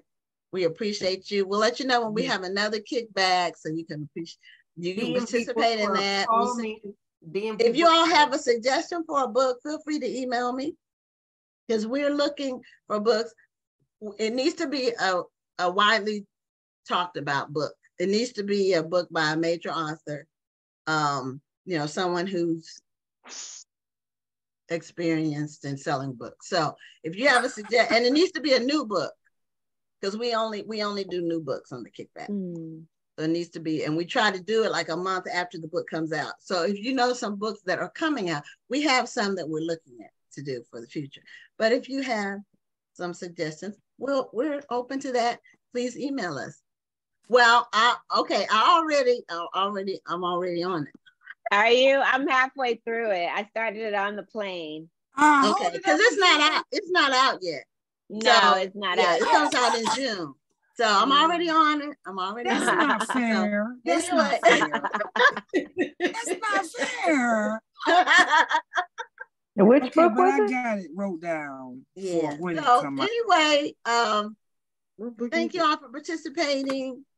We want to let all of our viewers know, thank you for watching. We will be back next Tuesday for another episode of Black Authors Matter TV. I'm Gwen Richardson signing off. And I'm Dr. Rhonda Lawson. Have a wonderful evening and a great week. Thank you for tuning in, and join us next Tuesday at 7 p.m. Central, 8 p.m. Eastern for another edition of Black Authors Matter TV.